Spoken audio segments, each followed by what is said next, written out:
retrospect, most of what you remember about high school will probably actually be high school itself, a particular class or a teacher or a group of friends or maybe the sports you played or the clubs you joined.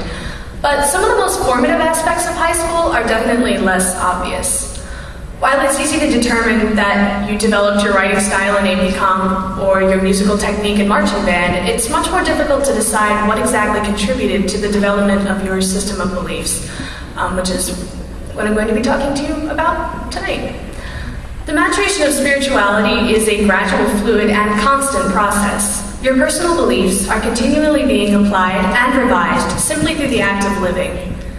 High school is an especially spiritually demanding time, as you experience scenarios that force you to make decisions about what you value, and as you discover other systems of belief or disbelief. High school is the time when many people begin the process of self-discernment with regard to sexual orientation, religion, independence, and a variety of other topics. Faced with this array of spiritual variety, you have to find a way to accommodate the conviction that your beliefs are the right ones, with the same certainty that's held by millions of other people whose beliefs all differ from yours.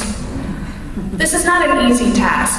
Many people cannot assimilate what they believe into what they see and experience, and some people give up on God entirely. But even if you're struggling with the particulars of your faith, you don't have to look hard to find proof of God. Think of one thing that brings you joy, and there He is. My youth group at St. Timothy's has taught me that one of the best places to find God and one of the best ways to grow in faith is through other people. Where 2 or 3 are gathered in His name, spiritual growth is sure to occur. My youth group's annual summer work camp is a pretty good example of this. Work camp is a summer service program geared toward helping the elderly and those struggling with poverty or illness through home improvement efforts such as painting, weeding, and construction. In past years, we've built a wheelchair ramp, refinished and re-insulated the kitchen of a woman whose trailer had been flooded, painted a school for immigrant children, and this past year converted the unfinished basement of a shelter for homeless, expectant mothers into a well-lit, safe, and cheerful toddler playroom. These camps have been the most singularly transformative experiences of my life. Helping those who are desperately in need has solidified my faith and also provided a guiding light as I've tried to sort out my relationship with my religion. God is nowhere more evident than in the stray kid who's living in a rotting, termite-infested house, or in the woman who fixes the work team iced tea without the ice since her freezer has been out of commission since her kitchen was flooded. The other teenagers and adults I worked with have demonstrated their faith in a genuine and lasting way.